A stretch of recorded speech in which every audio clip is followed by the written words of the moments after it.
자, 여러분 안녕하세요. 자, 오늘은 역사 총 정리를 한번 해보려고 합니다. 그래서 우리가 그동안 수업 시간에 배웠던 내용들 중에서 선생님이 시험에 나오는 주제들만 축약해가지고 프린트물을 한 장 나누어 주었을 거예요.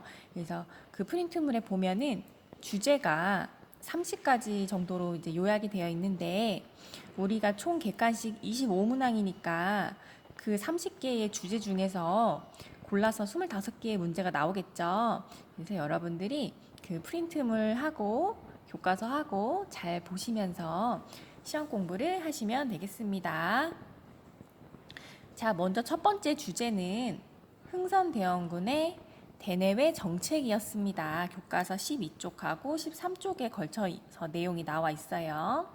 자, 여러분 모두 다 이런 색깔펜이나 아니면은 형광펜 같은 거를 필기 도구를 좀 준비할까요? 그래서 오늘 선생님이 중요하다고 찝어주는 내용은 여러분들이 필기를 잘 해놨다가 공부할 때 활용하면 좋을 것 같습니다.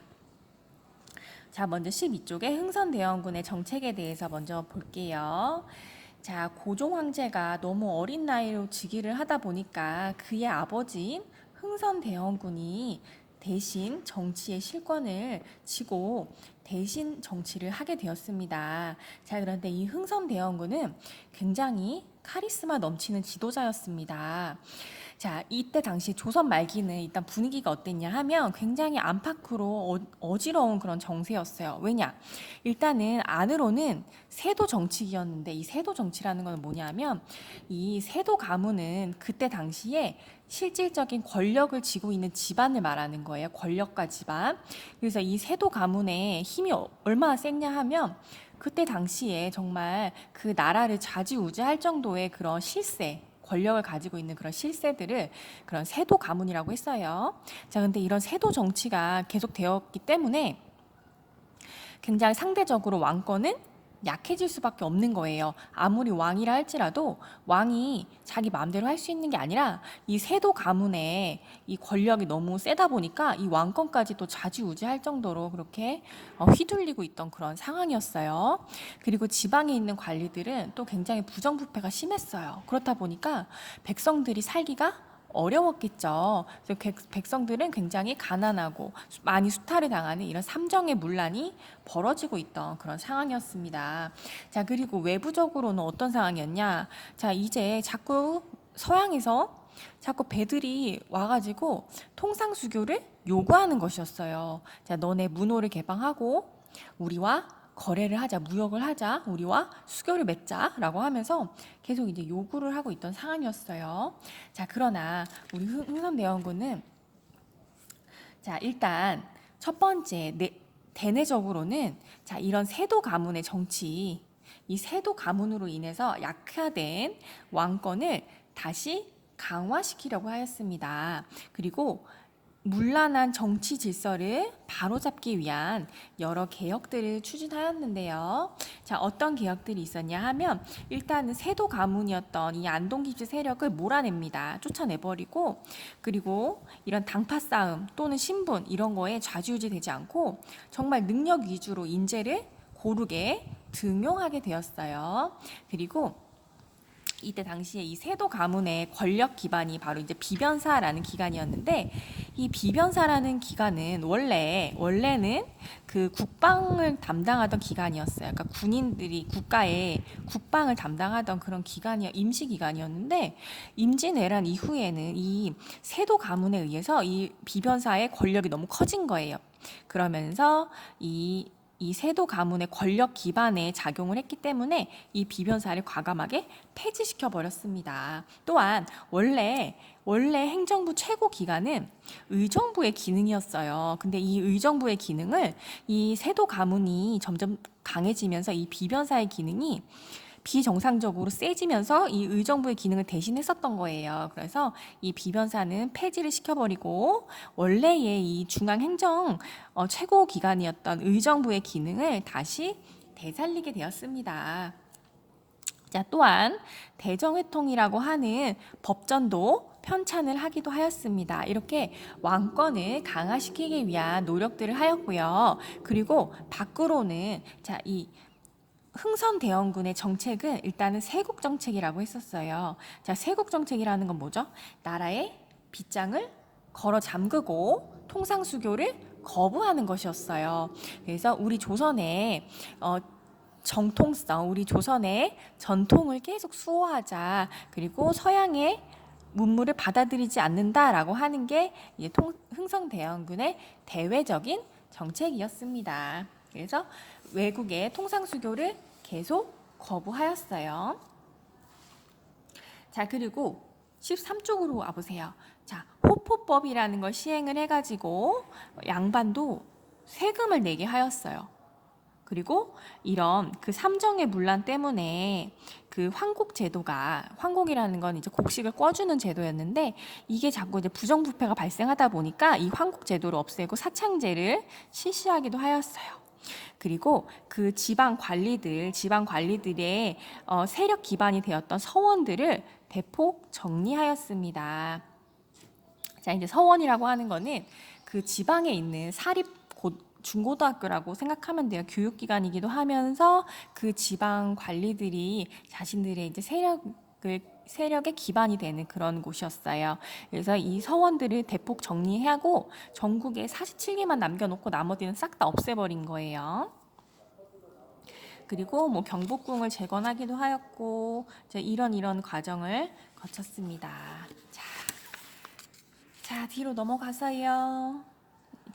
병인양요, 신미양요는 시험 범위에서 이제 주제에서 이제 뺐는데, 그렇다고 해서 이 병인양요나 신미양요 이런 게 중요하지 않다는 건 절대 아닌 거 알죠? 중요하긴 중요합니다. 하지만 우리가 시험 범위가 너무 많다 보니까 여러분들이 공부하기가 너무 어렵잖아요. 그렇죠? 그래서 여러분들의 학습 부담을 줄여주기 위해서 시험 범위에서 좀 뺀 거지, 절대 이게 중요하지 않다라는 건 아니에요. 그러니까 여러분들도 한국사를 공부하는 사람이라면 반드시 알아야 되는 그런 역사적 사실이니까 나중에라도 꼭 공부를 하시길 바랍니다. 그리고 두 번째는 이제 강화도 조약이에요. 우리나라가 일본에게 국권을 야금야금 조금씩 계속 빼앗겼죠. 그 첫 시작이 바로 이 강화도 조약이라고 볼 수가 있어요. 그래서 일본에서는 우리나라의 통상수교를 문호를 개방하기를 요구했는데, 이제 뭔가 구실이 있어야 되잖아요. 뭔가 트집을 잡아내야 되는 거예요. 그렇다 보니까 이 운요 사건을 계기로 해서 이거를 가지고 트집을 잡으면서 우리나라와 문호 개방을 요구하였던 거예요. 그러면서 강화도 조약을 체결하였는데, 이 강화도 조약은 조선이 외국과 맺은 최초의 근대적인 조약이긴 하지만 불평등한 조약이었다라는 거. 원래 조약이라는 거는 국가와 국가 간에 맺는 약속이잖아요. 그러면 평등한 입장에서 서로 만족할 수 있게 그렇게 조약이 맺어져야 되는데, 이 강화도 조약이라는 거는 일본에게만 유리하게, 그렇게 불평등하게 맺어진 잘못된 조약이었다라는 점입니다. 그리고 뒤로 넘어가서 이제 17쪽에 보면 개화정책이 나오죠. 개화정책과 이모군란 얘기가 나올 거예요. 17쪽에서부터 19페이지에 걸쳐서 개화정책과 이모군란 얘기가 나오는데요. 이제 강화도 조약이 체결된 이후에 정부에서는 개화 정책을 추진할 수밖에 없었습니다. 그래서 이런 통례기무 아문이라는 기관도 설치하고, 그리고 신식 군대인 별기군을 새롭게 만듭니다. 그래서 이 별기군을 교육하기 위해서 일본인 교관을 데리고 와가지고 군사훈련을 받게 하였습니다. 이렇게 다양한 개화 정책을 실시하였는데요. 1882년은 이모년이에요. 이모년에 일어난 군인들의 난이다라고 해서 이모군란. 이모군란이 발생합니다. 왜냐? 원래 이 별기군이 생기기 전에 구식 군인들이 있었겠죠. 이 구식 군인들은 이 별기군은 새롭게 신식 군인으로 만들어지면서 체계적인 교육도 받고, 그 다음에 또 그런 보수도 받고, 대우를 잘 받았는데 반해서 구식 군인들은 월급조차도 제대로 받지를 못한 거예요. 그러니까 별기군과 차별 대우가 너무 심했던 거예요. 그렇다 보니까 이 군인들이 화가 났겠죠. 그래서 일으킨 난이 바로 이모군난이었습니다. 자, 그래서 이 이모군난들 군인들이다 보니까 자, 고위 관료의 집을 막 공격하기도 하고 그리고 일본인 교관을 살해하기도 하고 또 궁궐까지 공격해가지고 고관들을 살해하기도 하고 자, 이렇게 어, 군난을 일으켰는데요. 결국에는 이제 청나라에 의해서 이 진압을 당하고 말았어요. 하지만 이 이모군난으로 인해서 우리가 치러야 됐던 대가들이 너무나 컸습니다. 자, 먼저 이 청나라에서 이 군난을 진압해 줬기 때문에 청나라 입장에서 막 무언가를 요구했겠죠. 그래서 청나라는 조청, 상민, 수륙, 장정을 체결해서 청나라 상인들이 이 조선 내륙에서 장사할 수 있는 특권을 달라고 했고요. 또 일본은 또 일본인 교관을 살해하고 막 이런 거에 대해서 이제 문제 삼으면서 제물포 조약을 체결하게 됩니다. 그래서 막대한 배상금을 받아내기도 하고요. 그리고 일본군을 서울에 주둔시키기도 하고요. 자, 이러한 사건들이 일어났습니다. 자, 그리고 이제 갑신정변으로 한번 와볼게요. 자, 교과서 20페이지에 갑신정변. 자, 고종 황제는 개화를 추진하되 온건파였어요. 온건개화파였어. 온건하다는 말은 무슨 뜻이냐면 천천히 조금씩 이렇게 개화를 시킨다라는 거야. 갑자기 확 하는 게 아니라. 자, 그런데 이런 정부의 고종 황제의 온건개화 정책에 불만을 품고 있는 세력들이 있었어요. 그게 바로 이제 급진개화파예요.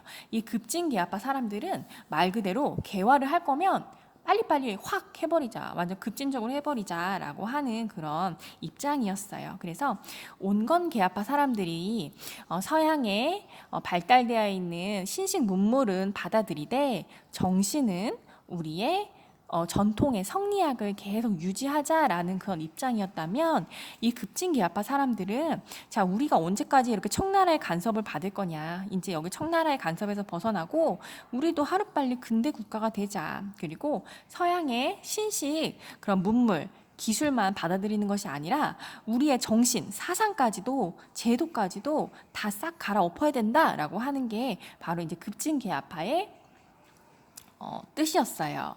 자, 그래서 이제 정변을 일으키려고 합니다. 이제 정권을 탈취하려고 해요. 자, 그래서 일으켰던 게 바로 갑신정변이에요.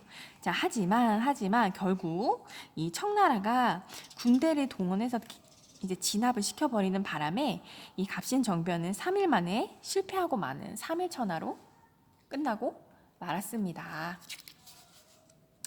자, 그리고 이제 갑신정변 다음에는 동학농민운동을 한번 볼게요. 21쪽에. 자, 이 동학농민운동도 굉장히 중요한 사건이었죠. 동학농민운동.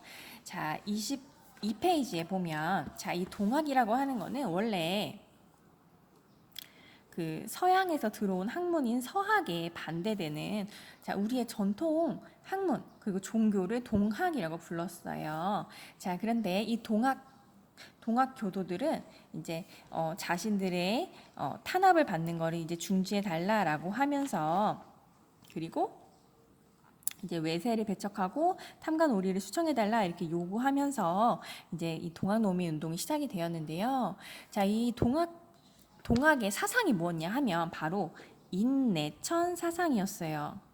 자, 이 인내천 사상이 무슨 뜻이냐? 곧 사람인 곧내 하늘천. 자, 그러니까 뭐야? 곧 한 사람이 곧 하늘이라는 뜻이한 거야. 그러니까 사람 한 사람이 다 소중하다. 모든 한 사람이 다 하늘과 같다. 이런 평등 사상을 가지고 있었던 거예요. 자, 그렇다 보니까 굉장히 사람들에게 많은 호응을 받을 수 있었겠죠. 자, 그러면서 나중에는 이 동학이 단순 종교가 아니라 종교의 차원을 넘어서 정치적인 성격을 띠면서 사회 개혁 운동으로 발전을 하게 되었습니다. 자, 전라도에 고부 지역이 있었어요. 전라도 고부 지역에 군수가 있었는데, 자, 이 사람이 너무 많은 세금을 농민들한테 거둬들이면서 수탈이 너무 심했던 거예요. 자, 그렇다 보니까 농민들이 굉장히 부당하다고 느끼고 화가 났습니다. 자, 그러자 이 동학농민 운동의 지도자인 전봉준 녹두장군 정봉준 선생님이 이끄는 이 농민들이 관할을 습격합니다. 그리고 이 고부 군수를 처벌하였어요. 그게 바로 이제 고부봉기이고, 이 고부봉기가 바로 1차 동학농민운동에 해당합니다. 이 동학농민운동은 크게 두 번 있었는데요. 1차는 바로 이렇게 그때 당시에 이제 양반들 그리고 지주들 그러니까 그 지역의 권력자들인 거죠. 지방 관리들. 자, 이 사람들이 너무 부정부패가 심하고 농민들을 너무 수탈하다 보니까 백성들은 너무 힘들게 일해도 그 많은 세금에 시달리면서 그런 굶주림을 당하면서 어렵게 살고 있는 그런 상황이었어요. 그렇다 보니까 굉장히 많은 불만을 사게 되었겠죠. 이렇게 그 전통적인 그 질서, 봉건 질서에 반대하는 그런 반봉건 운동이었습니다. 자, 1차는 반봉건 운동이었고요. 자, 그러자 이제 정부에서는 이 고부 봉기가 너무 이제 극심하다 보니까 안 되겠다. 그러면 우리 이제 전주에서 우리 약속을 맺자라고 하면서 전주 화약을 맺게 됩니다. 그리고 전국 각지에 집강소를 설치해서 이 집강소라는 거는 농민들의 자치기구예요. 자, 그리고 앞으로 잘못된 정치 개혁을 추진하겠다라고 약속을 하면서 1차적으로 잘 마무리가 되었어요. 그래서 1차 동학농민운동은 성공적으로 잘 끝났습니다. 자, 그런데 이제 2차가 결국 문제였는데요. 자, 전주 화약을 맺은 후에 일본에서 경복궁을 갑자기 쳐들어와서 경복궁을 점령하게 됩니다. 그리고 청나라와 전쟁을 일으키게 돼요. 자, 그러자 우리 농민군들이 가만히 있지 않고 일본군을 몰아내자고 하면서 다시 봉기가 일어나게 됩니다. 이게 바로 이제 2차 동학농민운동에 해당을 하고요. 이것은 일본을 몰아내고자 하는 반외세 운동이었습니다. 자, 그런데 너무나 안타깝게도 자, 우리의 농민들은 자, 삽과 곡괭이와 낫을 들고 싸우는데 일본군은 총칼을 들고서 싸웁니다. 그러니까 어때요? 당연히 불리할 수밖에 없겠죠. 그러니까 결국에는 다 이 공주 우금치 전투에서 크게 패할 수밖에 없었어요. 그리고 지도자였던 전봉준 선생님도 결국 체포돼서 돌아가시게 됩니다. 자, 이렇게 동학농민 운동은 이렇게 결국에